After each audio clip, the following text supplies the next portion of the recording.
நண்பர்களே, வாழ்க வளமுடன். டாக்டர் பாலகிருஷ்ணன், கோவையிலிருந்து இந்த பதிவுங்க. ஜோதிடம் அப்படிங்கிறது ஒரு வான சாஸ்திரம். வானத்தில் உள்ள நம்ம பிறக்கும்போது உள்ள கிரகங்களை அடிப்படையாக வச்சு சொல்லக்கூடியது தான். நீங்கள் அடிக்கடி பார்ப்பீங்க, உங்களுக்கே பெரிய கன்ஃபியூஸ் ஆயிரும், உங்களுக்கே ஒரு மென்டல் ஆயிரும். அவன் அங்கே இருக்கிறான், இவன் இங்கே இருக்கிறான், அவன் அப்படி பண்ணுறான், இவன் இப்படி பண்ணுறான் அப்படின்னு பார்த்தா உங்களுக்கே ஒரு மாதிரி ஆகி போயிடும்.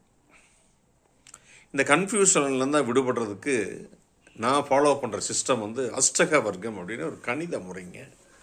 இந்த கணித முறை வேத சாஸ்திரம் படித்தா தான் படிக்க முடியும். அது படிக்காமல் இது படிச்சிங்கன்னா ஒன்றும் தெரியாது. சரிங்களா? இப்போ நான் வெளிநாடு போவேனா போக மாட்டேன்னா வாய்ப்பு இருக்கா இல்லையா அப்படிங்கிறத ரொம்ப சிம்பிளாக சொல்லலாங்க. 12வது பாவகம் கடல் கடந்து போகிறது. நிறைய விஷயங்களை சொல்லும். கெட்டது செய்யும், நல்லது செய்யும்.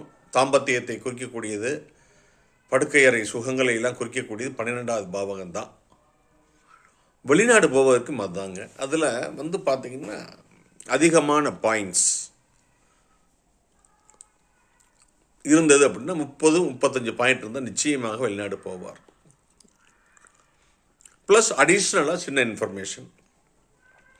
ராகு இன்னும் ஒரு கொசுறு சின்ன இன்ஃபர்மேஷன். அது நீர் ராசியாகவோ காற்று ராசியாகவோ. ஆனால் அடிப்படையாக அஷ்டக வர்க்கத்தில் அதிக பாயிண்ட் 35 பாயிண்ட் இருந்தால் வெளிநாடு போவார். இதில் 9வது பாவமும் இருக்குது.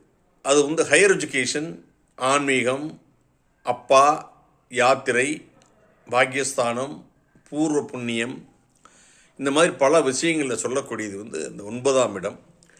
அதில் அதிகமான 30 பாயிண்ட் 35 பாயிண்ட் இருந்தால் நிச்சயமாக வெளிநாடு போவார், நிச்சயமாக உயர்கல்வி படிப்பார் அப்படின்னு நம்ம சொல்லலாம். இந்த மாதிரி அவர் அங்கே இருக்கார், இவர் இங்கே இருக்கார், அவர் எப்படி இருக்கார், இவர் எப்படி இருக்கார் அப்படிங்கிறது உங்களுக்கு ஒரு கன்ஃபியூஸே இல்லாமல் நீங்கள் பொதுவாக சொல்லாமல் தெள்ள தெளிவாக எஸ் அல்லது நோ அப்படிங்கிற அடிப்படையில் நீங்கள் பதில் சொல்லணும். அப்படின்னா அந்த அஷ்டக வர்க்க முறையை ஃபாலோ பண்ணோம்னா அங்கே போய் பெர்மனெண்ட் ரெசிடென்சியாக வாங்குவாரா, அவருக்கு அங்கே பிரச்சனை ஏற்படுமா, சிலர் பார்த்தீங்கன்னா ஃபாரினில் போய் கஷ்டப்படுவாங்க, வீடு வாசல் வாங்குவாரா, டூயல் சிட்டிசன்ஷிப் வாங்குவாரா, இந்த மாதிரி பல கேள்விகளுக்கு அஷ்டக வர்க்க முறைப்படி தெள்ள தெளிவாக பலன் சொல்லலாம்.